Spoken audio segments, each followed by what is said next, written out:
Sometimes people don't realize if you want something out of life, you got to put the work in. I tell people all the time, everybody got 24 hours. It's what you do with yours. And then on the music side, man, there was nobody big in the South. At the time, you had Rap-A-Lot, which came before me, and Uncle Luke came before me.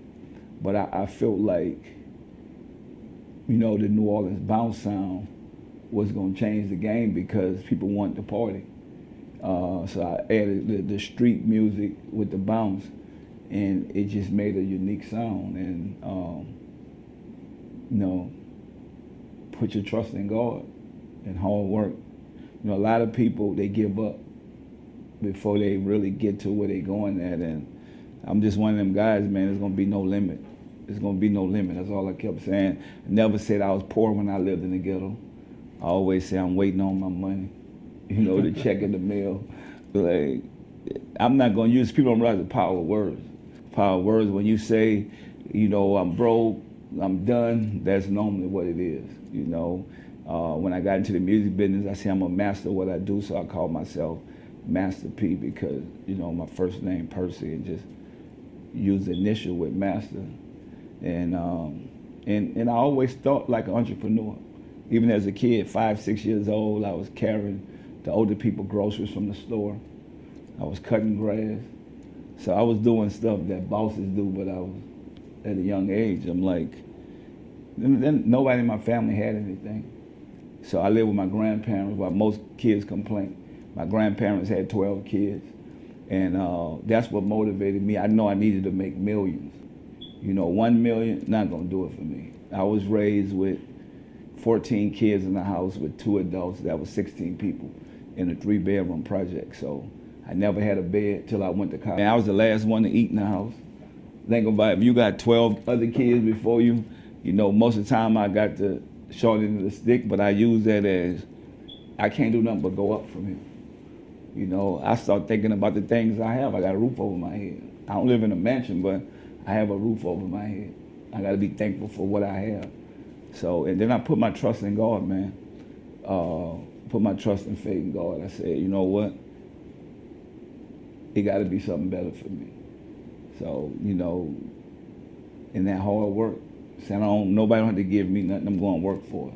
I had a lot of family members incarcerated. A lot of them had problems, people don't realize this mental illness thing is real. Also drugs. So I said I was gonna break that negative. That's what comes with being a boss and being an entrepreneur. When people was looking at me like, man, let's go turn up a match. What if your money don't come back? That's what people don't realize. I want a better life. I want a better life for my kids. You wait for your money in the end. And if it come back big, you win. I don't live for that deal. If that deal gonna kill you or stop you from being successful, then don't do it. Like, it's not gonna stop me. So I'm just appreciative to be a part of this with my son, because my whole thing was building a generational wealth. Don't give up. Like, don't let your conditions or your environment stop you from getting to your dreams and your goals. There's no limit to what you can do. You put your trust and faith in God. And if they close the door, you go through the window. Your destination is determined by the choices that you make. Don't be afraid to change if you want to be successful. Don't be afraid to cut negative friends off.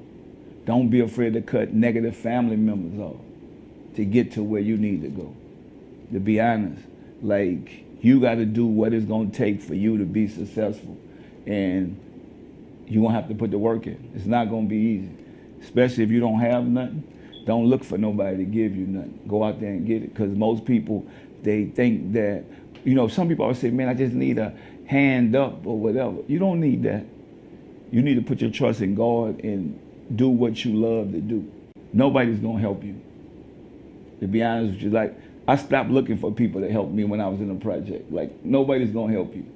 You got to get out there, even if you need to find a little job, stack your money up, save a little bit. I tell people all the time, put 10% in the job, put 90% in you, in your future.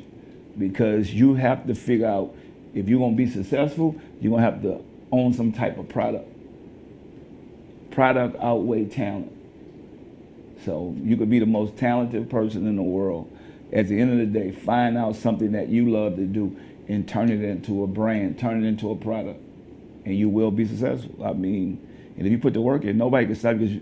Think about it. It might take you a little longer, but if you believe, you will get there. That's called having vision, knowing that you want something out of life. And you definitely can't get it sitting around smoking and drinking and partying with your friends, because you're doing what everybody else do. That's what average people do. If you want to be above average and be successful, you got to do what above average people do. Make that circle above average. You shouldn't be the smartest one in the circle if you want to be great.